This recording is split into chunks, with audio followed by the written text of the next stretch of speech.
ஹரிவோம், நமஸ்காரம். இப்ப நம்ம பார்த்து கொண்டிருப்பது குரு கீதை. இப்ப இதுல கடந்த வகுப்புல நம்ம 22 ஸ்லோகங்கள் பார்த்து முடிச்சோம். அதுல இறுதியாக சிவபெருமான் பார்வதி தேவி இடத்துல பேசும்போது, இப்போ பல்வேறு சாஸ்திரங்கள் இருக்கு வேதத்துல. அது புராணங்கள், இதிகாசங்கள், மந்திர யந்திரங்கள் அப்படின்னு நிறைய சாஸ்திரங்கள் இருந்தாலும், இந்த சாஸ்திரங்களை கற்றுக்கொள்வதெல்லாம் ஒரு மாதிரி புற அறிவு தான்.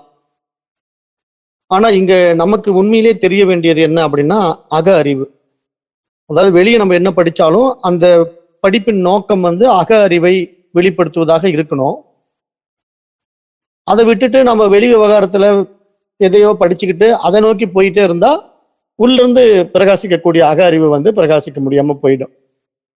அதனால நாம சரியான கல்வி முறையை தேர்ந்தெடுத்து படிக்கணும். அதுல முக்கியமா நான் யார் அப்படிங்கிற ஒரு விசாரத்தை மேற்கொள்ள வேண்டும். அந்த அடிப்படையில இங்க சாஸ்திரங்கள் எல்லாம் பல வழிகளை நமக்கு உணர்த்திக்கிட்டு இருக்கு. இப்ப இன்றைக்கு நாம ஸ்லோகம் 23 தொடங்கலாம். தைவ சாக்தாகமாதீனி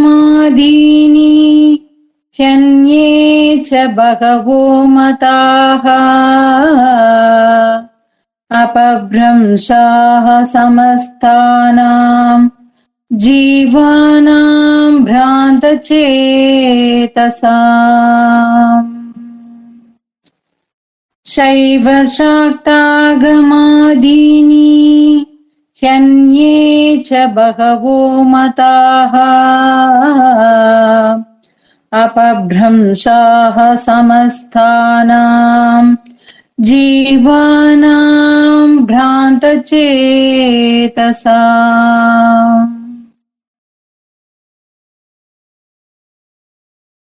இப்ப இந்த 23வது ஸ்லோகத்துல பல சமயங்கள் இருக்கு இல்லையா? சைவம், சாக்தம் அப்படிங்கிற நிறைய சமயங்கள் இருக்கு. வைணவம், கௌமாரம், கானாபத்தியம் என்று நிறைய சமயங்கள் இருக்கின்றன. அதே மாதிரி ஆகமங்கள் இருக்கு. ஆகமங்கள் என்பது அந்த இறை வழிபாட்டுக்கான கோயில்களை நிர்வகிப்பது, அந்த பூஜைகளை எப்படி செய்யறது, இந்த மாதிரி நிறைய விஷயங்களை உள்ளடக்கிய நூல்கள். அப்ப இங்க சைவம், சாக்தம், ஆகமங்கள் முதலிய பல்வேறு கொள்கைகளும் பல கருத்து மரபுகளும் மனம் குழப்பமடைந்த ஜீவர்களுக்கு ஆத்ம தத்துவத்திலிருந்து வலுவிய புரிதல்களாக அமைகின்றன அப்படிங்கிற மாதிரி இந்த இடத்துல ஸ்லோகம் கொடுக்கப்பட்டிருக்கு. இப்ப இங்க அபப்ரம்சம் அப்படிங்கிற ஒரு வார்த்தை வருது சான்ஸ்கிரிட்ல.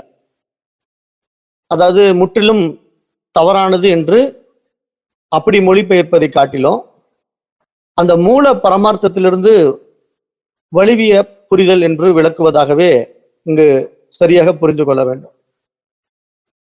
அதாவது இங்க எப்படி இந்த இடத்துல நம்ம பார்க்கணும் அப்படின்னா, இப்போ சைவம், சாக்தம், கௌமாரம், கானாபத்தியம் போன்ற பல சமயங்கள் உருவாக்கப்பட்டிருந்தாலும் இந்த சமயத்தினுடைய நோக்கங்கள் அந்த பூரணத்துவத்தை, அந்த முழுமையை நோக்கி அழைத்து செல்வதற்காக உண்டாக்கப்பட்டதாக இருக்கு. ஆனாலும் அங்கே நிறைய இடங்கள்ல நிறைய பேர் அதை வழுவி விட்டார்கள். அப்படின்னா தவறாக புரிந்து கொண்டார்கள், அந்த மூல பரமார்த்தத்திலிருந்து தவறி விட்டார்கள் அப்படிங்கிற மாதிரி புரிஞ்சுக்கணும் அப்படின்னு சொல்றாரு. ஏன்னா நிறைய வேதங்கள் இருக்கு, அதாவது சாஸ்திரங்கள் இருக்கு, புராணங்கள் இருக்கு, இதிகாசங்கள் இருக்கு, மந்திர யந்திரங்கள் இருக்கு. இப்படி பல விஷயங்கள், அறிவுத்துறைகள் நம்முடைய பாரத தேசத்துல தோன்றி இருக்கு. அப்ப பல அறிவுகள் இருப்பது நடைமுறையில் இருந்தாலும் ஆத்ம ஞானம் என்பது ஒரு தனித்துவமான விஷயம். அதை நாம் இங்க புரிந்து கொள்ள வேண்டும் என்று இந்த ஸ்லோகத்துல பார்க்க முடியுது. அப்ப இந்த ஸ்லோகத்தை வைத்து பார்த்தா, இப்போ சைவ ஆகமங்கள், வைணவ ஆகமங்கள், சாக்தம் போன்றவைகள் எல்லாம் தவறானவை அப்படின்னு நம்ம புரிந்து கொள்ளக்கூடாது. அந்த சைவம், சாக்தம், வைணவம் ஆகிய மரபுகளிலே அந்த ஒரே இருப்பாகிய ஆத்மா, பிரம்மம், சிவம் அப்படிங்கிறத சுட்டி காட்டுவதற்கான நிறைய தத்துவ விசாரணைகள் உள்ளன என்பதையும் நாம் இங்கு உணர்ந்து கொள்ள வேண்டும். ஏனென்றால் இங்கு நிறைய சமய நூல்கள் வந்து அதை சரியா தான் கொடுக்கப்பட்டிருக்கு. ஆனா இடையில் வந்த சில இடைத்தரகர்களால அது என்ன பண்ணிட்டாங்கன்னா, அந்த மூலத்தை காட்டி கொடுக்காம அந்த ஒரு குறிப்பிட்ட விஷயத்துல சிக்க வச்சு அது மூலமா பணம் பண்ணிட்டு இருக்கிறாங்க அப்படிங்கறது நம்ம ஆன்மீக வழிகள்ல பாக்குறோம். அது காலத்தின் கோலம். ஆனா உண்மை என்னன்னா, இங்க புற அறிவாய் நாம் தெரிந்து கொள்ளக்கூடிய விஷயங்கள் வந்து நம்முடைய அக அறிவை பிரகாசிக்க வைப்பதற்கான பாதையா அப்படின்னு பாத்தீங்கன்னா, அப்படிதான் இந்த ஆகமங்கள் எல்லாம் உருவாக்கப்பட்டிருக்கு. ஆனா அதை இடையில் வந்தவர்கள் மாற்றி விட்டார்கள் அப்படிங்கறத நம்ம நடைமுறையில பார்க்கிறோம். அப்போ இந்த குரு கீதையினுடைய இந்த பகுதி எதை முக்கியமா குறிப்பிடுது அப்படின்னு பாத்தீங்கன்னா, ஒரு கருத்து அல்லது ஒரு சாதனை ஆத்ம ஞானத்திற்கு வழிவகுக்காமல் வெறும் வெளிப்புற அறிவு அல்லது ஒரு அசாத்திய சக்தியை அடைவதோடு நின்று விட்டால் அது பாரமார்த்த ஞானமாக மாறவே மாறாது என்பதை புரிந்து கொள்ள வேண்டும் என்று பார்க்கிறோம். அப்போ நிறைய பேர் என்ன பண்றாங்க அப்படின்னா, இப்ப ஒரு சாஸ்திரத்தை இப்ப சைவ சித்தாந்தத்தில் இருக்கிறாங்க அப்படின்னா அவங்க சைவ சமய நூல்களை படிக்கலாம். ஆனா அந்த சைவ சமயத்தினுடைய நோக்கம் என்ன, இறுதி இலக்கு என்ன அப்படின்னா, அந்த பாரமார்த்த சத்தியத்தை காட்டி கொடுப்பதுதான். அப்போ அந்த எல்லையற்ற அந்த இருப்பு எப்படி இருக்கிறது, அதனுடைய உண்மைத்தன்மை என்ன அப்படிங்கிறத உணர்வதற்கு இந்த பாதைகளை பயணம் பண்ணி அந்த இலக்கை அடைந்து விட வேண்டும். ஆனா இவர்கள் என்ன பண்கிறார்கள்னா, அந்த இலக்கையை காட்டி கொடுப்பது கிடையாது, இடையிலேயே நிறுத்திக் கொள்கிறார்கள். ஏன்னா இடையிலேயே நிறுத்திக் கொள்வதனால தான் இவர்களுக்கு வருமானத்துக்கு வழி பண்ணிக்கலாம். அப்ப இங்கேயே கோயிலே சுத்திக்கிட்டு இருங்க, இப்படியே மந்திரம் சொல்லிக்கிட்டே இருங்க, இப்படியே பூஜை பண்ணிட்டே இருங்க, இந்த கோயிலுக்கு போயிட்டு வாங்க, அந்த கோயிலுக்கு போயிட்டு வாங்க, இந்த ஸ்தலம் வந்து பிரசித்தி பெற்ற ஸ்தலம், அப்படி இப்படின்னு மக்களை மடைமாற்றி ஏதோ ஒரு விதத்துல அலைய விடுறாங்களே தவிர, நீதான் அது தத்துவமசி அப்படின்னு காட்டி கொடுக்க மாட்டேங்கிறாங்க.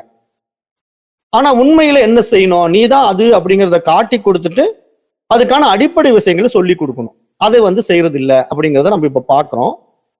இதை வந்து சிவபெருமான் சொல்றார். இந்த மாதிரி பல நூல்கள், பல சாஸ்திரங்கள், பல சாதனைகள், பல உபாசனைகள், பல மந்திரங்கள், இப்படி எதுவாக இருந்தாலும் இறுதியில் அது நம்மை எங்கே அழைத்து செல்கிறது என்ற ஒரு கேள்விதான் மிக மிக முக்கியம் என்பதை பார்க்கிறோம்.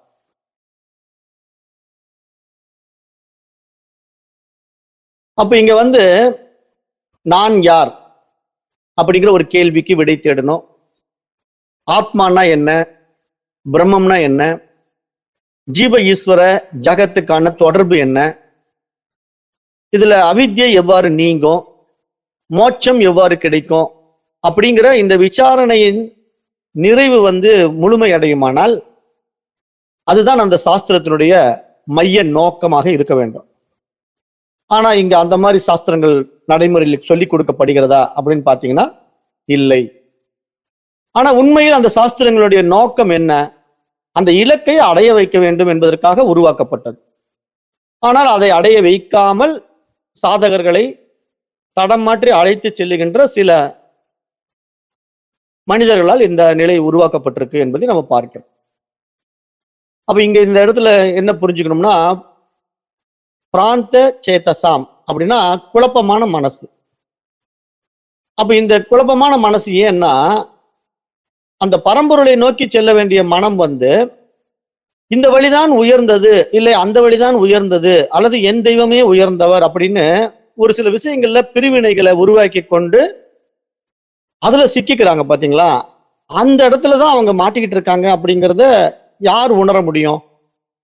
இந்த மாதிரி விசாரணைக்குள்ள வந்த விவேகத்தை அடைந்தவர்கள் தான் உணர முடியும். இல்லைன்னா ஒரு சிலர் என்ன பண்ணுவாங்கன்னா அந்த பாதையில போய் சிக்கிக்கிட்டு அதுலயே ரகலை பண்ணிட்டு இருப்பாங்க.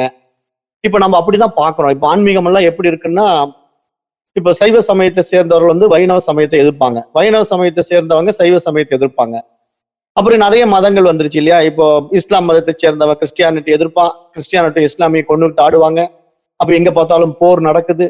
அப்புறம் இந்த மாதிரி மதவெறி, இனவெறி, சமய வெறி, இந்த மாதிரி மனிதர்கள் வந்து மடை மாறி போறாங்க இல்லையா. இதுக்கு காரணம் என்னன்னா, இந்த உயரிய ஞானம் இல்லாததுனால, புரிதல் இல்லாததுனால இப்படி இருக்கிறாங்க. ஆனா இங்க அத்வைதம் என்ன பண்ணுதுன்னா, அந்த மனப்பிரிவுகளை தாண்டி நம்மை அழைத்து செல்கிறது என்பதை நம்ம இந்த இடத்துல பார்க்க முடியுது.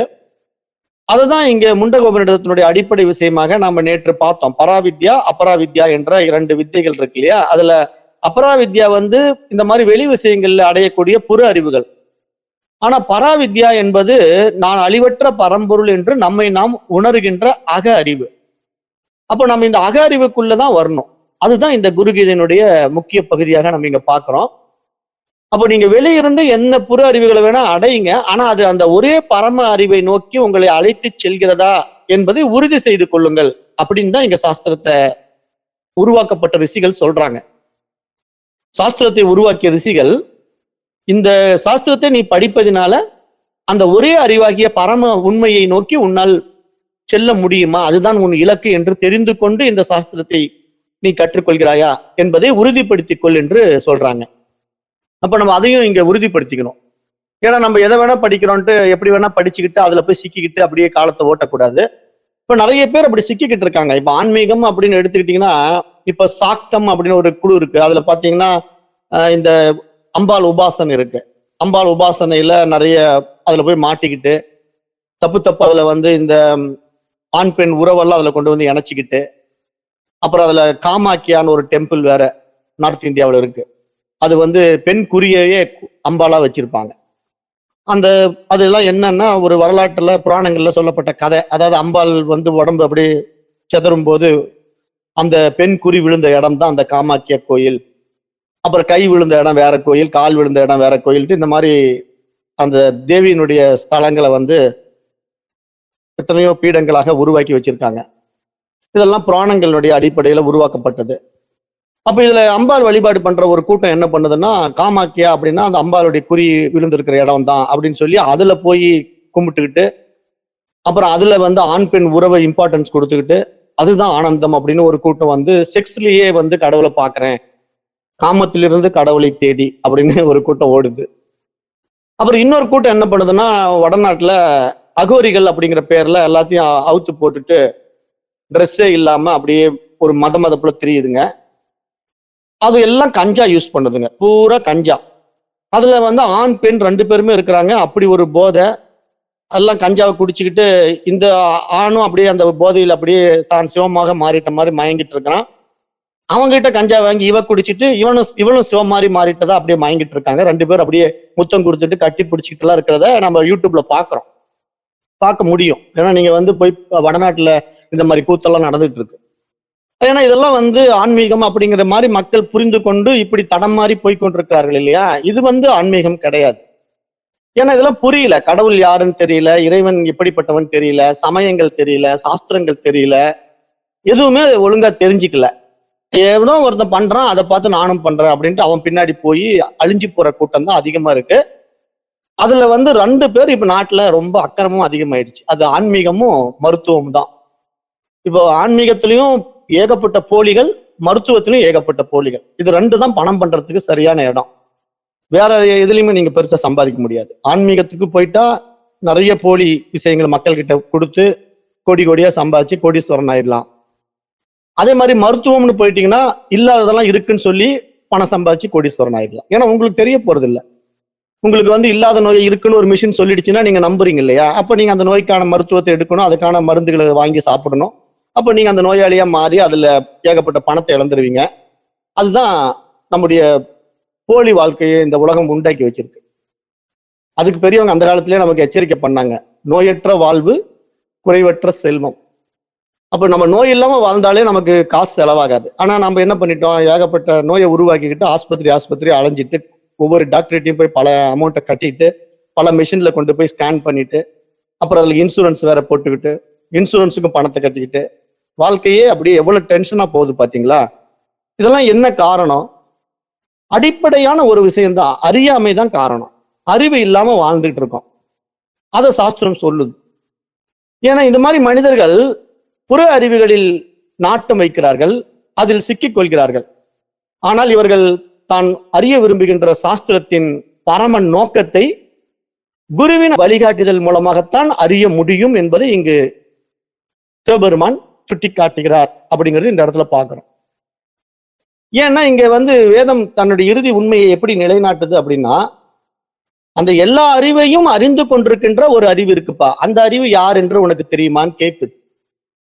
அந்த அறிவை தான் நம்ம இங்க அறியணும். அதை வந்து திருமந்திரம் சொல்லுதுன்னு நான் ஏற்கனவே உங்களுக்கு அந்த பாடல் சொல்லியிருக்கிறேன். எல்லாம் அறியும் அறிவுதனை விட்டு எல்லாம் அறிந்தும் லாபம் இங்கு இல்லை. எல்லாம் அறியும் அறிவை நான் எண்ணில் எல்லாம் அறிந்த இறை எனலாமே அப்படின்னு திருமந்திரம் இருக்கு. அப்ப எல்லாம் அறிகின்ற அறிவுதான் நான் என்று நம்மை நாம் உணர்ந்தால்தான் இங்கு இறைத்தன்மை பிரகாசிக்கும். அதை விட்டுட்டு இந்த உலகத்துல நான் எல்லாம் அறிஞ்சுக்கிட்டு இருக்கிறேன்ட்டு நீங்க புறத்துல அதிகமா நாட்டத்தை காட்டி ஓடி ஓடி ஆயிரம் விஷயங்களை தெரிஞ்சுக்கிட்டா அது ஜெனரல் நாலேஜ்னு சொல்லலாம். ஒரு என்சைக்ளோபீடியாவே உங்ககிட்ட உள்ள வச்சிருக்கலாம். பட் யூஸ்லெஸ் தான். ஏன்னா அதனால பிரயோஜனம் இல்லை. எதை அறிந்து கொள்ள வேண்டுமோ அதை அறியாமல் மற்ற புற விஷயங்களை அறிந்து கொள்ளுகின்ற அற்பத்தனமான வாழ்க்கை தான் நமக்கு அறியாமை என்று இங்க சாஸ்திரம் சொல்லுதுங்கிறத இந்த இடத்துல இந்த ஸ்லோகம் நிரூபிக்குது. அப்ப இங்க அத்வைதத்தினுடைய உச்ச நிலை என்ன அப்படின்னு கேட்டீங்கன்னா, அது சைவம் என்ற பெயர் இருந்தாலும், சாக்தம் என்ற பெயர் இருந்தாலும், வைஷ்ணவம் என்ற பெயர் இருந்தாலும், வேதாந்தம் என்ற பெயர் இருந்தாலும், இறுதியாக உங்களுக்கு ஒரு விஷயம் தெரியணும். அந்த பரம சத்தியம் ஒன்றே ஒன்றுதான்.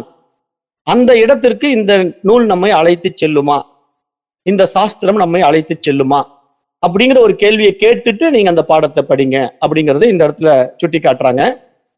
ஏகமேவ அத்விதீயம் அப்படிங்கிறது இந்த இடத்துல சுட்டி காட்டப்படுது. ஏகமேவ அத்விதீயம்னா இரண்டற்ற ஒன்று மட்டுமே இருக்கிறது, அது இறைவன் மாத்திரமே, இருப்பு மாத்திரமே என்று சொல்லி அதுக்கு நாம ரூபங்கள் கூட கிடையாது அப்படிங்கிற விஷயத்தை புரிய வைக்கிறாங்க.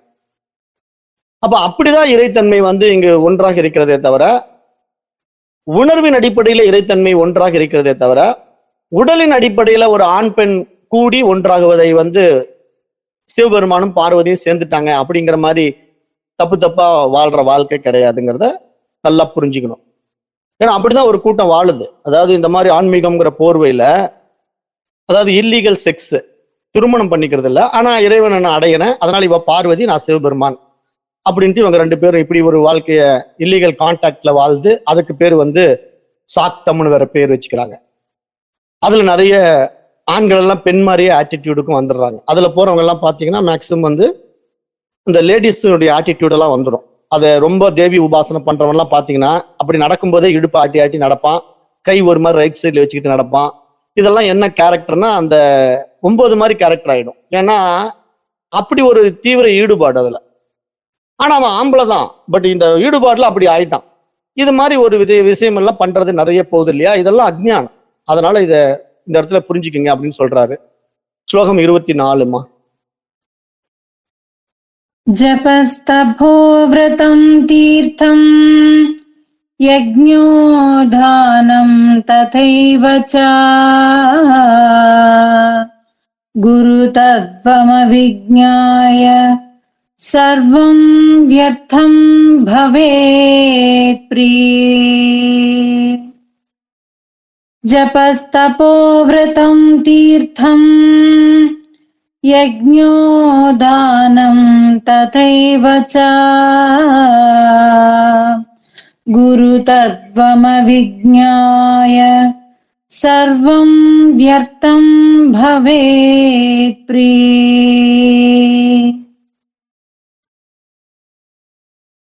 இப்ப இந்த இடத்துல சிவபெருமான் என்ன சொல்றாரு அப்படின்னா, இப்ப ஜபம், தவம், விரதம், தீர்த்த யாத்திரை, யாகம், தியானம், அதாவது நீங்க என்ன வேணா செய்யுங்க, தான தர்மங்கள் என்ன வேணா பண்ணுங்க, இது எல்லாமே குரு தத்துவத்தை அறியாமல் செய்தால் அன்பானவளே எல்லாம் வீணாகிவிடும் அப்படின்னு பார்வதி தேவியை பார்த்து சொல்றாரு. வியர்த்தம் பவேத் பிரியே. வியர்த்தம் பவேத் பிரியன்னா வீணாக போய்விடும் அன்பானவளே அப்படின்னு குரு தத்துவத்தினுடைய விஷயத்தை இந்த இடத்துல சிவபெருமான் புரிய வைக்கிறார். ஏன் வீணாகிவிடும்? குரு சுட்டி காட்டாத வித்தை சுட்டு போட்டாலும் வராது என்று பழமொழி கூட இருக்கு. குரு சுட்டி காட்டாத வித்தை ஏன் அப்படின்னா, நாம இதுதான் கல்வி அப்படின்னு நினைச்சு ஒரு கல்வியை தேர்ந்தெடுத்து படிக்கலாம். ஆனா அது நம்மை காட்டி கொடுக்குமா? அத்தியாத்ம ஞானத்தை கொடுத்து நீதான் அந்த தூய அறிவாக இருக்கிறாய் என்று நம்மை காட்டி கொடுக்குமான்னா காட்டி கொடுக்காது. ஏன்னா நமக்கு தெரியாது எது சரியான சாஸ்திரம், எது நல்லது கெட்டது நமக்கு தெரியாது. அப்ப நம்ம என்ன பண்ணணும்? குரு கிட்ட போய் தான் கேட்கணும். நீங்க இறைவனை நான் உணரணும்னு நினைக்கிறேன், இறைத்தன்மையை புரிந்து கொள்ளணும், அப்ப நீங்க எனக்கு அந்த இறைத்தன்மையை காட்டி கொடுங்க அப்படின்னு போய் இறைவனை கேட்கணும். அப்ப அப்படி நம்ம குரு கிட்ட போய் கேட்டா குரு ஒரு உபதேசத்தை கொடுப்பார். அது என்ன உபதேசம்னா, முதல்ல குரு கிட்ட போன உடனே நீ வந்திருக்கிறத கண்டு நான் ரொம்ப சந்தோஷம் அடைகிறேன்ப்பா. உனக்கு நான் ஒரு உபதேசத்தை கொடுக்குறேன். தத்துவமசி அப்படின்னு மகா வாக்கிய உபதேசத்தை தான் முதல்ல கொடுப்பார். அவர் தான் உண்மை குரு. இப்ப வேற குரு கிட்ட போய் மாட்டாங்க பாருங்க. அவங்க என்ன பண்ணுவாங்கன்னா சிக்கிக்குவாங்க. இங்க தத்துவமசி சொல்ல மாட்டாங்க.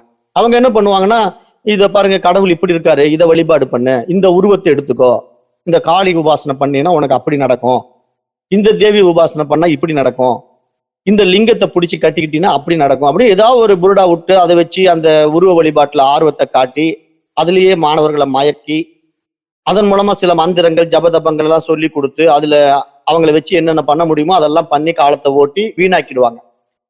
அப்ப இங்க உண்மை குருவை எப்படிங்க கண்டுபிடிக்கிறது அப்படின்னு கேட்டீங்கன்னா, பெரும்பாலானவங்களால கண்டுபிடிக்க முடியாது. ஏன் அப்படின்னா, உங்களுடைய உண்மையான தேடுதல் தான் உங்களுக்கு குருவை காட்டும். உங்களுக்கு என்ன வேணும் அப்படிங்கிறத நீங்க எப்படி விரும்புறீங்களோ அப்படி குருவை காட்டும்.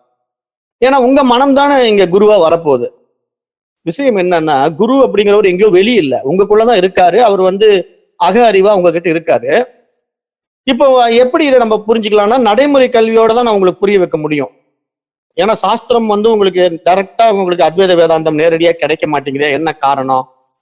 நீங்க உலகியல் கல்வியில போங்களேன். போன உடனே உங்களுக்கு வாங்க பிஹெச்டி படிங்கன்னா கூப்பிடுவாங்க. வாமா ஆனா அவண்ணா ஃபர்ஸ்ட் படி, வாப்பா ஆவண்ணா ஆவண்ணா படின்னு முதல்ல ஆனா அவண்ணா 1ஆம் கிளாஸ்ல இருந்து படிச்சுட்டு, அப்புறம் ஏபிசிடி கொஞ்சம் படிச்சுட்டு, அப்புறம் தான் எழுத்து கூட்டி படிச்சுட்டு, அப்புறம் தான் நீங்க அடுத்தடுத்த 5ஆம் கிளாஸ் 8ஆம் கிளாஸ் 10ஆம் கிளாஸ்ன்னு போகணும். அப்ப இது மாதிரி நீங்க உலகியல் கல்வியில எப்படி அடிப்படை விஷயங்களை தெரியாம டைரக்டா நீங்க போய் பிஹெச்டியில உட்கார முடியாதோ, அது மாதிரி ஆன்மவியல் கல்வியிலையும் நீங்க முதல்ல எடுத்த உடனே உங்க தகுதி தன்னை இறைவன் என்று உணராது. தனக்கு வேறாக ஏதோ ஒரு விஷயம் இருக்குன்னு தான் தேடும். ஆனா அந்த தேடி போறதில் தப்பு இல்லை. அது மாதிரி குருமார்களை அணுகி சில விஷயங்களை நம்ம நடைமுறைப்படுத்தினாலும் நம்முடைய சுயத்தை நம்ம தெரிஞ்சு கொள்ளணும் என்பதை தீவிரமா தேட தேட எனக்கு இந்த இதுல ஆர்வம் இருக்கு, இறைவன் மட்டும்தான் எனக்கு வேணும் அப்படின்னு நீங்க உண்மையா தேடுனீங்கன்னா உங்களை அடுத்தடுத்த படிநிலைக்கு அது கூட்டு போகும். ஆனா இப்ப நிறைய பேர் உண்மையா தேடுறது இல்லை. அந்த விஷயத்துக்குள்ள வந்துட்டு போலியா வாழ்றாங்க. இப்ப ஆன்மீகத்துக்குள்ள வந்துட்டவங்க நிறைய பேர் எப்படி வாழ்றாங்கன்னா, இப்ப சைவ சித்தாந்தத்துல சேர்ந்துக்குவாங்க, நிறைய சைவர்களோட சம்பந்தப்படுத்தி பழகிக்குவாங்க. அவங்களுடைய நோக்கம் அந்த சைவர்களை பூரா வச்சுக்கிட்டு பிசினஸ் பண்ணணும். அப்ப உடனே நிறைய பேர் என்ன பண்ணுவாங்கன்னா, இந்த சைவர்கள் என்ன அதிகமா விரும்புறாங்க, நிறைய பேர் உத்ராட்சம் விரும்புறாங்க, அப்ப உத்ராட்ச பிசினஸ் ஸ்டார்ட் பண்ணிடுவான்ட்டு நிறைய பேர் உத்ராட்சத்துக்கு இறங்கிடுவாங்க. அப்புறம் இன்னொருத்தர் என்ன பண்ணுவாங்க, இந்த சைவர்கள் விபூதி நிறைய விரும்புறாங்க, அப்ப இவங்களுக்கு விபூதி தேவைப்படுது. அப்ப நம்ம என்ன பண்ணுவோம், ஒரு பெரிய மாட்டு பண்ணையை போய் பேசுவோம், இந்த மாதிரி இங்க விழுற சாணி எல்லாம் நான் எடுத்துக்கிறேன், நீங்க இவ்வளவு விலை போட்டு எனக்கு கொடுத்துருங்கன்ட்டு அவன் பூரா அந்த சாணியை கலெக்ட் பண்ணி போய் அதை பூரா தட்டி வரட்டி ஆக்கி அப்புறம் அதை பூரா பஸ்பமாக்கி விபூதி தயார் பண்ணி சைவர்களுக்கு பூரா சப்ளை பண்ணுவான். அதுல ஜவ்வு அதெல்லாம் கலந்து இது அருமையான ஸ்மெல், இந்த விபூதி இதை வச்சு நீங்க யூஸ் பண்ணுங்க அப்படின்னு பிசினஸ் பண்ணுவான். அப்ப அவனுடைய நோக்கம் என்ன, கடவுளை தெரிஞ்சுக்கிறது இல்ல, காசு பண்றது. அப்ப அதுக்காக அந்த சமயத்துல சேர்ந்துக்கிட்டு பிசினஸ் பண்றது. இப்படிதான் நிறைய பேர் இன்றைக்கு ஆன்மீகத்துல இருக்காங்க. ஆனா உண்மை என்ன தெரியுமா, நீங்க உண்மையாகவே இறைவனை தேடுனீங்கன்னா நீங்க எந்த சமயத்துல வேணா இருங்க. நீங்க சைவமா இருங்க, சாக்தமா இருங்க, கௌமாரம், வைணவம், எனி சமயத்துக்குள்ள நீங்க உள்ள போனாலும் அந்த இறைவனை மட்டும் தேடுகிறேன் என்ற அந்த பூரண உணர்வு உங்ககிட்ட நிறைஞ்சால் அந்த இறைவனையே உங்களை அரவணைச்சு கூப்பிட்டுக்குவான். அடுத்தடுத்த குருவை உங்களுக்கு காட்டி கொடுத்துருவான். உடனே இந்த இடத்துல இருந்து நீ வெளியே வா, என்ன நீ பாக்குற இடம் இது கிடையாது அப்படின்னு உங்களை அப்படியே அடுத்த படிநிலைக்கு தூக்கிட்டு வந்துருவான். ஏன்னா நீங்க உண்மையா அவனை விரும்புறீங்கிறது அவனுக்கு எப்படி தெரியும், உங்களுக்குள்ளேயே இருக்கிறானே, உங்களுக்குள்ளேயே புத்தியா சுய அறிவா சுய உணர்வா இருக்கிறான். அப்ப நானே நீ, நீயே நான் என்று என்னை அறிய விரும்புகின்ற அந்த ஆர்வமுள்ள அஞ்ஞான மனதை, அந்த ஜீவனை நானும் நீயும் வேறு வேறு இல்லை என்று காட்டிக் கொடுக்கின்ற உயர் பரிமாண அறிவு நிலைக்கு அழைத்து தானே குருவாக உபதேசிக்கிறான். அப்படிதான் இறைவன் இருக்கிறான். அதனால இங்க போலி குருமார்களை நம்ம நாடி ஓடி ஏமாந்து போகணும்னு அப்படின்னு பயப்பட வேண்டியதில்லை. அப்படி போய் நீங்க மாட்டினாலும் உங்களுடைய நோக்கம் இறைவன் மட்டும்தான் என்று இருந்தால் தானாகவே நீங்க அந்த போலி குருல இருந்து வெளியே வந்துடுவீங்க. உங்களுக்கே புரியும், இவன் ஏமாத்துறான், இந்த குரு சரிப்பட மாட்டான், இவன் நம்மளை வச்சு பிசினஸ் பண்ண பாக்குறான் அப்படின்னு உங்களுக்கு புரிஞ்சுடும். அதுதான் உங்ககிட்ட இருக்கிற புத்திசாலித்தனம், பகுத்தறிவு. ஆனா இந்த பகுத்தறிவு இல்லாதவர்கள் தான் அந்த போய் மாட்டிக்கிட்டு அடிமையா வாழ்றாங்க. நிறைய பேர் அந்த குருமார்கள்கிட்ட போய் சிக்கிக்குவாங்க, அடிமையா வாழ்வாங்க. அப்புறம் அவங்களுக்கு பிசினஸ் பண்ணிட்டு இருப்பாங்க. நானே திருவண்ணாமலையில எல்லாம் போய் பார்த்தேன். அன்னைக்கு வள்ளலார் சேவா சங்கத்துல ஒருத்தர் 2-3 பேரை பார்த்தேன். அவங்க எல்லாம் போய் அந்த வள்ளலார் குரூப்ல சேர்ந்துக்கிட்டு மாட்டிக்கிட்டாங்க. மாட்டிக்கிட்டோம்னா அந்த வள்ளலாருடைய அமைப்பை நடத்துறவர் என்ன பண்றாரு, பூரா ப்ராடக்ட், அந்த ப்ராடக்ட் இந்த ப்ராடக்ட், நீ வந்து கற்ப மூலிகை தரேன், காயக்கற்ப மூலிகை, இந்த பவுடர் அந்த பவுடர், பெரிய ஒரு ஏகப்பட்ட ப்ராடக்டை மேனுஃபேக்சரிங் பண்ணி பெரிய ஃபேக்டரி வச்சு இவங்களே வச்சு வேலை வாங்கி, இந்த வள்ளலார் குரூப்ல வள்ளலார் வழியில நான் வரேன்னு சொல்லிட்டு போனதுங்க பூரா பாவம் அந்த ஆளுக்கு வேலை செஞ்சு பூரா தயார் பண்ணி அங்கேயே ஒரு ஸ்டால் போட்டு வித்துக்கிட்டு இருக்குங்க. என்ன ஒரு பாவம் பாருங்களேன். நான் போய் பார்த்து பரிதாபப்பட்டு வந்தேன். கடவுளை தேடி பாவம் இந்த மாதிரி கஷ்டப்படுதுங்களே. ஏன்னா மாட்டிக்கிட்டாங்க. இப்படிதான் போய் எங்கேயாவது ஒரு இடத்துல சிக்கிக்கிட்டு அவங்க என்ன பண்றாங்க, பயங்கர பிசினஸ். எப்படின்னா உங்களுக்கு அந்த அம்பிகாவோ என்னமோ ஒரு உள்ள தொண்டைக்குழியில வந்து சுவாச காற்று சரியா ஏறி இறங்கணும்னா அதுக்கு ஒரு நெய் இருக்கு. அந்த நெய்யை வாங்கி நீங்க தொண்டைக்குழியில தடவிக்கணும். தடவிக்கிட்டு நீங்க உள்ள வாசி யோகம் பண்ணீங்கன்னா புசு புசுன்னு அடிச்சீங்கன்னா உங்களுக்கு ஓப்பன் ஆயிடும். அந்த 10வது வாசல் ஓப்பன் ஆயிடும். உடனே நீங்க உயிர் விடும்போது அந்த ஓட்ட வழியா உயிர் போயிடும். அதுக்கு இந்த நெய்யை வாங்கிக்கிங்கிறான். அதுக்கு ஒரு நெய் விற்பனை ஆகுது. அப்புறம் உடனே இந்த உபுதி வாங்கிக்கிங்க, இது ஃபர்ஸ்ட் குவாலிட்டி உபுதி. அப்புறம் உடனே இதை வாங்கிக்கிங்க, இது வந்து உங்களுக்கு ஆரோக்கியத்தை அதிகப்படுத்தக்கூடிய விஷயம். அப்படின்னு எதையாவது ஒண்ணு மாத்தி மாத்தி மக்கள் கிட்ட வியாபாரம் பண்ற மாதிரி அந்த ப்ராடக்ட் இந்த ப்ராடக்ட் கொண்டு வந்து இந்த மாதிரி ப்ராடக்ட்ல போய் மாட்டுறாங்க. ஆனா அவங்க கடவுளை தேடிதான் போனாங்க. மார்க்கம் மாறி போனதுனால சிக்கிக்கிட்டாங்க. அவங்க அந்த சரியான பாதையில இன்னும் பிடிக்க முடியாம சில பிறவிகள் கூட தேவைப்படலாம். அது அஜ்ஞானத்தினால வரக்கூடிய பிரச்சனை. அதனால இங்க பொதுவா வேதாந்தம் என்ன சொல்லுதுன்னா, விழிப்புணர்வுங்கிற மாணவர்கள் தான் இதுல வெற்றி பெற முடியும். விழிப்புணர்வு இல்லாதவர்கள் வந்து இதுல சிக்கிக்குவாங்க அப்படிங்கிறத புரிய வைக்குது. அதனால சரியான குரு கிடைச்சா மட்டும்தான் நீங்க இந்த பாதையில ஜெயிக்க முடியுங்கிறத இங்க சிவபெருமான் சுட்டி காட்டுறாரு. அதனால நம்ம செய்கின்ற செயல், இந்த மன தூய்மைக்கான பயிற்சி எல்லாமே நம்மை உண்மையாக இறைவனை தேடி போகும்போது சரியான பாதை திறக்கப்படும் என்று இங்க நம்ம புரிஞ்சு கொள்ளணும். அப்ப இங்க சிவபெருமான் வந்து ஒரு 6 விதமான முக்கியமான சாதனைகளை இங்க குறிப்பிடுறார். ஜபம், தவம், விரதம், தீர்த்தம், யக்னம், தானம். அப்ப இதெல்லாம் வந்து எதற்காக அப்படின்னு பாத்தீங்கன்னா, ஆத்ம ஞானம்னா என்ன, குரு தத்துவம் என்றால் என்ன அப்படிங்கிற விஷயத்தை நம்ம புரிஞ்சுக்கணும். அப்படின்னா அந்த குரு காட்டுகின்ற பரம சத்தியத்தை நம்ம அறிந்து கொள்ள வேண்டும் என்றால், இப்ப இது மாதிரி அடிப்படை விஷயங்கள் வந்து நம்முடைய மன தூய்மைக்காக கொடுக்கப்பட்டிருக்கிறது. ஆனால் இதனுடைய நோக்கம் நம்முடைய இலக்கை நோக்கி நகர்வதாக இருக்க வேண்டுமே தவிர அந்த குறிப்பிட்ட விஷயத்திலே சிக்கிக்கொண்டு வாழ்க்கையை முடித்துவிடக் கூடாது என்பதை இந்த ஸ்லோகம் சுட்டி காட்டுவதாக இந்த இடத்துல நம்ம பார்க்கிறோம். அப்ப இதை வந்து ஒரே வரியில அழகா சொல்லணும்னா, இப்ப நம்ம செய்கின்ற இது மாதிரி ஜபம், தபம், தானம் எல்லாமே வந்து ஒரு நம்முடைய மன தூய்மைக்காகவே நம்மை பக்குவப்படுத்துகிறது என்பதை நன்றாக புரிந்து கொள்ள வேண்டும். அப்ப அந்த மன தூய்மையின் மூலமாக நமக்கு என்ன கிடைக்கும், உயரிய அத்தியாத்ம ஞானம் கிடைக்கும். அப்ப அந்த உயரிய அத்தியாத்ம ஞானம் கிடைக்கக்கூடிய அந்த விஷயம் சாஸ்திரமும் சத்குருவும் எப்ப வருவாங்க, அந்த மனம் அந்த தீவிரத்தன்மை அடைந்து தூய்மையாகும் போது வருவாங்க. எல்லா நேரத்திலயும் எல்லாம் கிடைச்சிடாது. உண்மையா நீங்க தேடுறீங்க, எனக்கு இறைவன் மாத்திரம்தான் வேணும் அப்படின்னு நீங்க நினைச்சீங்கன்னா அந்த இறைவனே உங்களுக்கு ஏதேனும் ஒரு ரூபத்துல உங்களுக்கு வந்து வழிகாட்டி உங்களை தன்னோட இணைச்சிக்குவான். அங்கதான் இறைத்தன்மை, நீயும் நானும் ஒன்று என்ற அந்த உயர் பரிமாண அனுபவத்தை நமக்கு சுட்டி காட்டுவதாக பார்க்கிறோம். அப்ப இங்க சிவபெருமான் சொல்லுகின்ற ஜபம் வந்து மனதை ஒருமுகப்படுத்தலாம், தவம் வந்து மனதை பக்குவப்படுத்தலாம், தானம் வந்து அகங்காரத்தையும் பற்றையும் குறைக்கலாம், தீர்த்த யாத்திரைகள் வந்து பக்தியை வளர்க்கலாம், யக்னம் போன்றவைகள் அர்ப்பணிப்பு மனப்பான்மையை வளர்க்கலாம். ஆனால் நான் யார் என்ற ஆத்ம விசாரணை ஒருவனிடத்தில் உண்டாகவில்லை என்றால் அவனிடத்திலிருந்து அஜ்ஞானம் நீங்கவில்லை என்பதை புரிந்து கொள்வாயாக என்பதை சிவபெருமான் பார்வதி தேவிக்கு சுட்டி காட்டுகிறார். அப்ப இங்க கர்மத்துக்கும் ஞானத்துக்கும் ஒரு மிகப்பெரிய வித்தியாசம் இருக்கிறது என்பதையும் இங்க சிவபெருமான் அறிவுறுத்துகிறார் என்பதை பார்க்கிறோம்.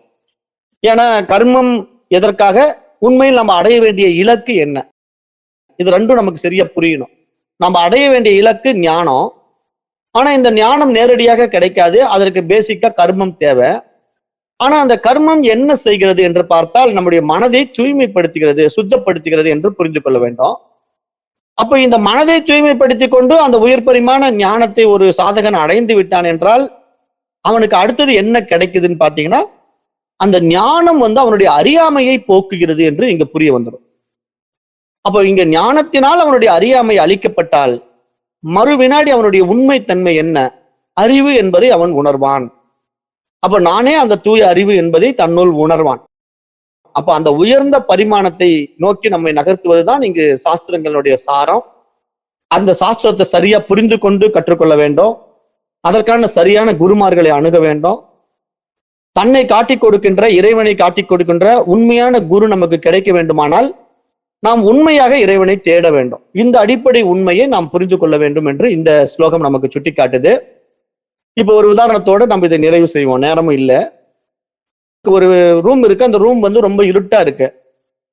இப்ப நாம அந்த ரூம் இருட்டா இருக்குது, அந்த ரூமை சுத்தப்படுத்தலாம், பொருட்கள் எல்லாம் ஒழுங்குபடுத்தலாம், ஜன்னல் எல்லாம் திறக்கலாம் அப்படின்னு நம்ம முடிவு பண்றோம். அப்ப அந்த இருளை போக்கணும் அப்படின்னா நீங்க இந்த மாதிரி வேலைகள் எல்லாம் செஞ்சு அந்த சாமானெல்லாம் எடுத்து வெளியே போட்டு குப்பையெல்லாம் கிளீன் பண்ணி ஜன்னல் எல்லாம் திறந்து வச்ச பிறகு பாத்தீங்கன்னா அந்த இருளான அறையில வந்து வெளிச்சம் வந்து பளிச்சுன்னு இருக்கும். அந்த ரூம் தூய்மையா உங்களுக்கு பார்ப்பதற்கு நல்லா இருக்கும். அப்ப அந்த மாதிரி இடத்துலதான் நம்ம வசிக்க முடியும். அதுவே ஒரு அடப்பாச்சாரம் எல்லாம் போட்டு கண்ட சாமான்கள்லாம், வீட்டுல தேவையில்லாத சாமான்கள்லாம் போட்டு ரூமை மூடி ஜன்னலையும் மூடி குப்புன்னு வச்சிருந்தீங்கன்னா அங்க என்ன இருக்கும்? சிலந்தி பூச்சி கூடு கட்டி சாமான்கள்லாம் டஸ்ட் அடைஞ்சி அதுக்குள்ள போனாலே தும்மல் வர்ற மாதிரி ஒரு மோசமான நெகட்டிவ் எனர்ஜி இருக்கிற இடமா அது மாறிடும். அப்ப அந்த மாதிரி இடத்துல நாம போய் இருக்க முடியுமா, வாழ முடியுமானா முடியாது. அப்ப இதை எதோட ஒப்பிடுறோம் அப்படின்னா மனசோட ஒப்பிடுறோம். இந்த ரூமும் மனசும் எப்படின்னா, நீங்க மனதுல கண்ட குப்பைகளை ஏத்திக்கிட்டு சிலந்தி பூச்சி கூடு கட்டி வாழ்ற மாதிரியும், அந்த அடப்பாச்சாரமா சாமான்கள் எல்லாம் உள்ள ரூம்குள்ள போட்டு வச்சிருக்கிற மாதிரியும், அந்த அடப்பாச்சாரத்துல நிறைய டஸ்ட் எல்லாம் உள்ள பூந்து டஸ்ட் அலர்ஜி உருவாக்குற மாதிரி ஒரு சிச்சுவேஷன் இருக்கிற ரூமை கற்பனை பண்ணிக்கோங்க. அது மாதிரி உங்க மனதுக்குள்ள ஆயிரம் ஆயிரம் குப்பைகளை ஏத்தி வச்சுக்கிட்டு கண்டதை பிடிச்சிக்கிட்டு இதுதான் வாழ்க்கைன்னு நினைச்சு ஓடிட்டு இருந்தீங்கன்னா அங்க நீங்க வாழ முடியாது, அங்க கஷ்டம் தான் படுவீங்கிறத சாஸ்திரம் சுட்டி காட்டுது. அப்ப உண்மையா நீங்க நல்லா வாழணும் அப்படின்னா நீங்க அந்த ரூம்ல இருக்கிற சாமான புற தூக்கி வெளியே போட்டு அந்த ரூம்ல இருக்கிற டஸ்ட் எல்லாம் ஒட்டடை அடிச்சு கூட்டி வாரி கழுவி விட்டு ஜன்னல் எல்லாம் திறந்து வச்சீங்கன்னா அந்த ரூம் நல்லா சூரிய ஒளி பட்டு வெளிச்சமா பிரகாசமா சுத்தமா இருக்கும்போது உங்களால உள்ள போய் அமைதியா இருக்க முடியும். அப்ப இது மாதிரி மனதுல கண்ட குப்பைகள் எல்லாம் தூக்கி வெளியே எரிஞ்சிட்டு தேவையில்லாத விசேஷ சுகங்கள்ல சிக்கிறதெல்லாம் விட்டுட்டு இருப்பது இறைவன் மாத்திரம்தான், அந்த தூய்மையான இறை தரிசனத்தை நான் அணுகணும் அப்படின்ட்டு உங்களை உள்ள தூய்மையை உண்டாக்குனீங்கன்னா இறைவன் உங்க மூலமா வெளிப்பட்டு பிரகாசிப்பான் அப்படிங்கிற ஒரு அருமையான விஷயத்தை இந்த ஸ்லோகத்தின் மூலமா சிவபெருமான் சுட்டி காட்டுகிறார் என்று பார்க்கிறோம். அதுதான் வேதம் ரொம்ப ஆழமா புரிய வச்சுக்கிட்டே வருது. அதை இங்க அழகா சிவபெருமான் இந்த ஸ்லோகத்தின் மூலமா பார்வதி தேவிக்கு உணர்த்துகிறார். அப்ப நம்ம இதுல அடுத்த ஸ்லோகத்துல இன்னும் என்னென்ன சொல்றாருங்கிறத பார்ப்போம். இப்ப நேரம் கருதி நான் இந்த வகுப்பை நிறைவு செய்கிறேன். நன்றி. ஓம் தத்சத்.